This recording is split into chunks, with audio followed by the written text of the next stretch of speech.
Bonjour, une nouvelle vidéo, une nouvelle leçon, test d'identification de quelques ions.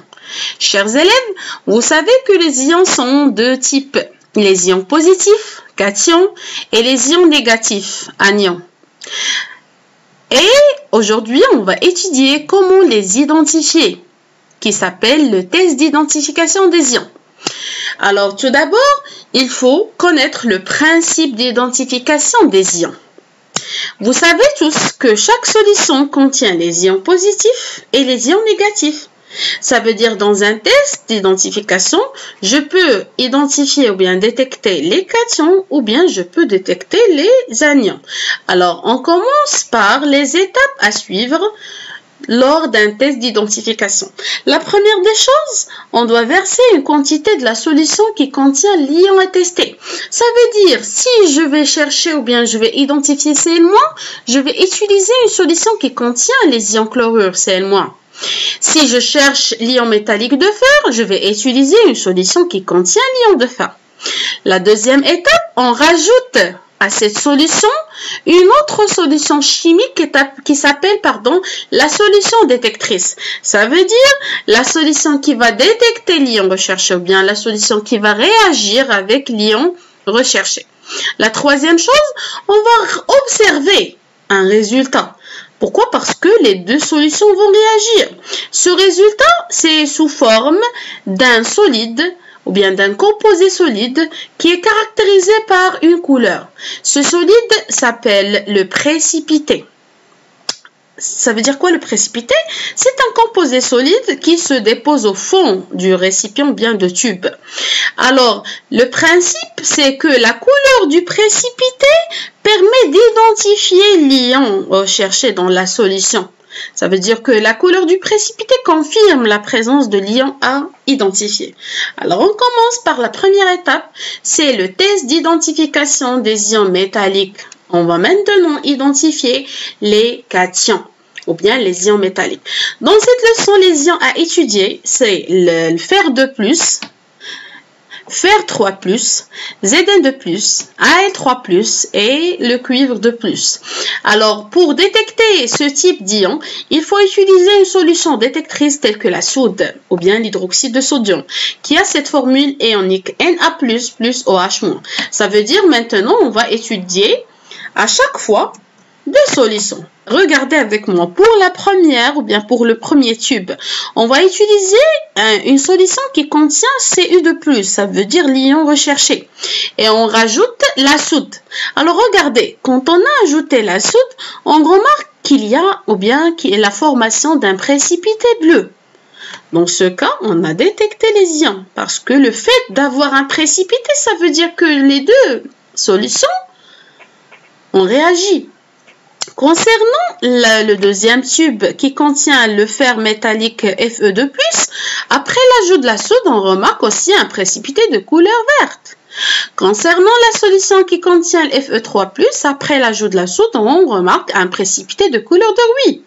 Concernant le quatrième tube qui contient l'aluminium 3+, après l'ajout de la soude, on remarque un précipité blanc. Pour le zinc aussi, un précipité blanc, mais un blanc gélatineux. Maintenant, on va interpréter ces résultats, bien sûr avec des formules chimiques.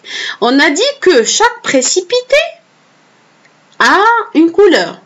La couleur a une signification. Alors, vous devez bien sûr apprendre chaque couleur avec le nom de chaque précipité, la formule chimique de chaque précipité et bien sûr l'équation de sa précipitation. Ça veut dire ce qui se passe pour avoir ce précipité.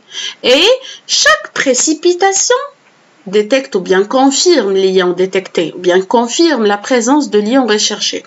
Concernant le bleu, c'est un précipité qui a ce nom, hydroxyde de cuivre. Sa formule chimique, c'est UOH2. Son équation, ça veut dire quoi? Ça veut dire que les ions Cu2+, vont réagir avec OH- de la soude, bien 2OH-, pour donner le précipité l'hydroxyde de cuivre. Ça veut dire quoi ça? Ça veut dire qu'on a détecté les Cu2+. Alors les garçons, bien les filles, si vous avez un précipité bleu, ça veut dire que vous avez détecté les ions Cu2+. Concernant le vert, un précipité vert, le précipité de couleur verte, c'est un précipité qui s'appelle l'hydroxyde de fer 2, qui a cette formule chimique Fe entre parenthèses OH2. Ça veut dire quoi entre parenthèses? Ça veut dire que le 2, c'est pour le O, 2 atomes d'oxygène et 2 atomes d'hydrogène. L'équation de sa précipitation, ça veut dire que les ions de fer 2 ont réagi avec 2 ions, ou bien 2 anions de OH- de la soude pour donner ce précipité. Avoir un précipité de couleur verte, c'est confirmer la présence des ions Fe de plus. Pour la rouille, ou bien pour le précipité de couleur de rouille, s'appelle l'hydroxyde de fer 3 de cette formule chimique. Ça veut dire que les ions Fe3+, ont réagi avec 3 anions OH- de la soude pour donner ce précipité, ce qui confirme la présence de Fe3+. Concernant le blanc, c'est celui de l'aluminium. Ce précipité s'appelle l'hydroxyde d'aluminium, AlOH3. Ce qui se passe que les ions Al3+ ont réagi avec 3 anions OH- de la soude pour donner ce précipité, ce qui confirme l'ion Al3+, la présence de Al3+. Concernant le dernier, c'est le blanc gélatineux, celui d'hydroxyde de zinc, ZnOH2.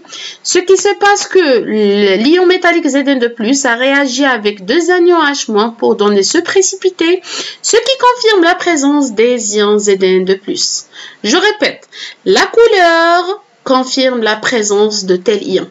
Alors pour le bleu, c'est cuivre, pour le vert, c'est fer 2, pour la rouille, c'est fer 3, pour le blanc, c'est l'aluminium 3 et pour le blanc gélatineux, c'est l'ion de zinc.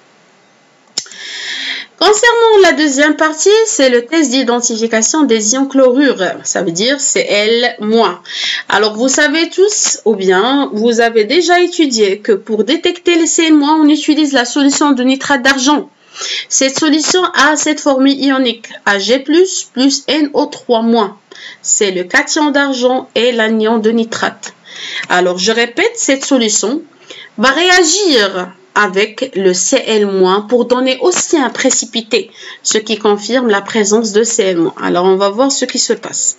Concernant l'expérience, on va bien sûr étudier, ou bien on va utiliser une solution qui contient d'abord les Cl-, comme le cas d'acide chlorhydrique. Après, on va ajouter le nitrate d'argent. Et bien sûr, on aura un résultat. Ce résultat, toujours, c'est un précipité de telle couleur. Dans ce cas, on a eu un précipité blanc. Alors, on l'expose à la lumière. Et on va voir que ce précipité va noircir à la lumière. Ça veut dire quoi? Ça veut dire que ce précipité a un nom. C'est le chlorure d'argent. A aussi une formule chimique, c'est AgCl, c'est une formule moléculaire parce que le précipité, c'est un solide qui se dépose au fond. D'où vient ce précipité? C'est à partir de la réaction entre Ag+ de nitrate et le Cl- qui existe dans l'acide chlorhydrique pour donner le précipité. Ça veut dire quoi tout ça? C'est que on confirme la présence de Cl-. Ça veut dire l'ion détecté, c'est le Cl-. J'arrive à la fin de notre leçon. J'espère que vous avez bien compris. À la prochaine.